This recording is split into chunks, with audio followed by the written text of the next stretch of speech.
आइए जानते हैं कि राम जी को कौन अधिक प्रिय थे, भरत, लक्ष्मण या शत्रुघ्न। सबसे पहले अगर हम भरत की बात करें कि वे विशुद्ध प्रेम की जीती जागती मूर्ति थे, तो कोई अतिशयोक्ति न होगी। धर्म की धुरी धारण करने वाला भरत का चरित्र ऐसा है कि वह किसी भी श्रद्धालु को बरबस राम भक्त बना दे। भरत का जीवन तो बस राममय था। श्री राम को वापिस लौटा लेने के लिए उन्होंने एड़ी चोटी का जोर लगा दिया था। अंत में श्री राम के चरण पादुका को लेकर लौटना पड़ा था।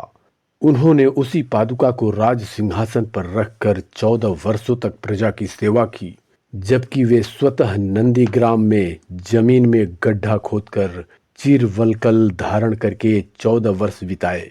धन्य है वो भरत जो साक्षात त्याग की मूर्ति हैं। उन्होंने 14 वर्षों तक अयोध्या से बाहर रहकर राज्य चलाया। 14वें वर्ष के अंत में पवन वेग से चलने वाले पवन पुत्र को उनकी खोज खबर लेने भेजना पड़ा था। तब पुष्पक विमान का भरोसा नहीं किया भगवान ने। भरत को भी अपने निर्दोष होने के लिए कितनी परीक्षाएं देनी पड़ी थी। इनकी जगह कोई दूसरा होता तो उसके होश मारे जाते। पहले तो इनको कौशल्या के सामने बड़ी बड़ी कस्में खानी पड़ी थी। कैकई को उन्होंने जी भर कर कोसा। भरी राजसभा में उन्होंने स्वयं को दोषी घोषित कर राम को वन से लौटाने की घोषणा की। अपनी गोद में गिरे हुए राज्य को ठोकर मार दिया उन्होंने। वन जाते हुए पहला सामना उनका गुह से हुआ। गुह श्रृंगवेरपुर के राजा थे। उन्हें निषाद राज या भील राज भी कहा जाता था। वाल्मीकि रामायण में गुह इनकी परीक्षाएं लेते हुए पूछता है कि क्या तुम्हारे मन में श्री राम के प्रति कोई खोट तो नहीं। इस प्रकार प्रश्न पूछने पर शायद कोई और राजकुमार होता तो उसे डांट देता कि तुम जैसे कि यह हिम्मत। पर भरत तो सरलता और समानता की साक्षात मूर्ति थे। वे वहां भी अपनी सफाई देते हैं और गुह को गले लगा लेते हैं। यहाँ तक तो ठीक था, पर भारद्वाज मुनि के आश्रम पहुंचने के बाद मुनि ने भी भरत जी से ऐसा ही प्रश्न किया। तब भरत जी बहुत ही विनम्रतापूर्वक उनसे बोले कि आप तो अंतर्यामी हैं, यदि आप भी ऐसे प्रश्न पूछेंगे तो मैं तो मारा गया।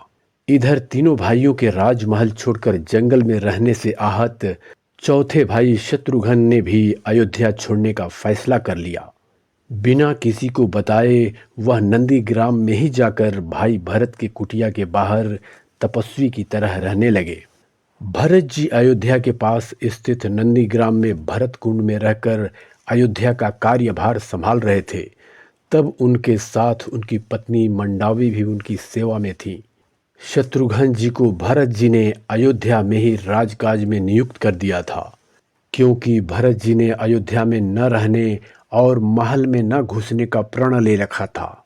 एक दिन रात के समय राजमहल की छत पर कौशल्या ने शत्रुघ्न की पत्नी श्रुतकीर्ति को अकेले टहलते देखा तो वे चौंक उठी और तत्काल श्रुतकीर्ति को अपने पास बुलाकर पूछा कि तुम अकेले छत पर क्यों टहल रही हो, शत्रुघ्न कहाँ है।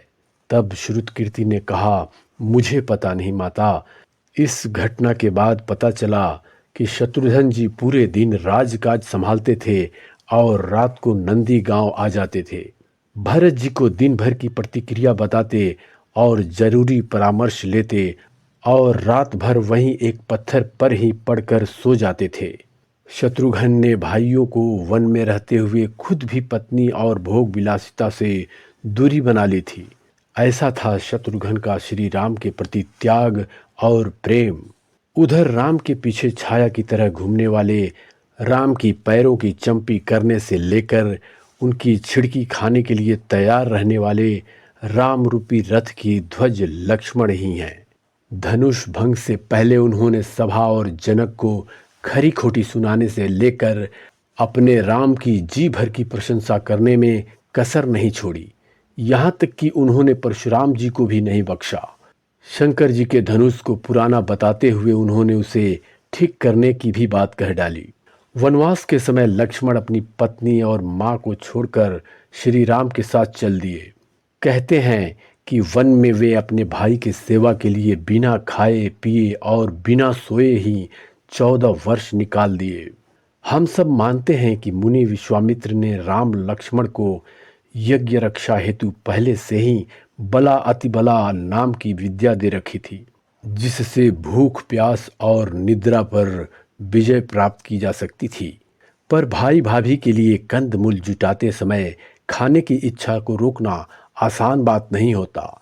और फिर आज्ञाकारिता, भाभी की गालियां खाकर राम को खोजने निकलना, राम के कहने पर अग्नि परीक्षा के लिए चीता तैयार करना, ये सब कितना कठिन है।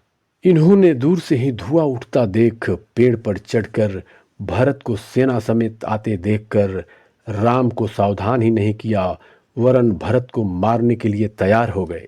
संक्षेप में तात्पर्य यह है कि ये अपने राम के लिए आगा पीछा नहीं देखते। धर्मात्मा इतने कि राम चाहें पुष्प वाटिका में सीता जी को देख रहे हों, इनकी दृष्टि तो अपने राम पर ही रही।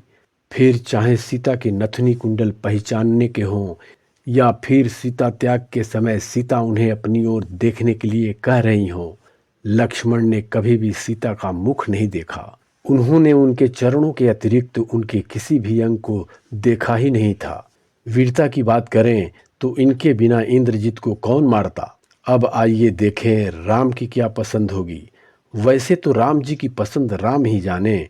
भरत को जहां हम त्याग, समर्पण, तपस्या और श्रद्धा के आसन पर देखते हैं, वहीं लक्ष्मण में आज्ञाकारिता, सेवा, शूरता और भाई के लिए कुछ भी कर गुजरने की कुवत देखते हैं। भरत में हम ठहराव, गंभीरता देखते हैं, वहीं लक्ष्मण में छोटे भाई की तरह चपलता और तत्परता देखते हैं। श्री राम ने जब भी सुग्रीव, विभीषण या हनुमान की तारीफ की, उनको यही कहा कि आप सब मुझे भरत के समान प्रिय हैं। रामचरितमानस के अनुसार राम ने हनुमान जी को पुष्पक विमान से आगे भरत के पास भेजा। वाल्मीकि रामायण देखें तो संदेश भेजते समय श्री राम ने हनुमान जी से यही कहा था कि मैंने रावण को मारा, अतुलित बलशाली बाली को मारा, समुद्र पर पुल बांधा, सुग्रीव विभीषण को राजगद्दी, ये सब बताना और ध्यान से भरत के चेहरे के भाव को पढ़ना और आकर मुझे बताना। यहाँ देखें कि श्री राम ने केवल अपनी वीरता की ही बात कही थी, जबकि श्री राम वन में घूमते घूमते 20 जगह सीता वियोग में रोए थे। बाली को उन्होंने छिप कर मारा था, लक्ष्मण को शक्ति लगी थी और भी ऐसे अवसर थे जिसका पक्ष दुर्बल पड़ जाता था। जब पूरी राम कहानी कहनी थी तो ये बातें क्यों भुला दी गई, या फिर हनुमान जी के द्वारा संक्षेप में सूचना भिजवाई होती। संभवतः श्री राम ने राजनीति का प्रयोग किया होगा। इन बातों का हमें उत्तर देने की जरूरत नहीं। आगे का अंश भी आप रामायण में देख लें, समाधान हो जाएगा। पर धन्य भरत और धन्य उनकी प्रतिज्ञा। भरत का चरित्र संसार में अद्वितीय है, इतिहास में ऐसा दूसरा उदाहरण ही नहीं। धन्य है राम जिन्हें भरत जैसे भाई मिले। भक्तों, अब आप ही व्याख्या कीजिए कि राम के लिए सबसे प्रिय कौन थे, और कमेंट बॉक्स में अवश्य लिखिए। जय श्री राम।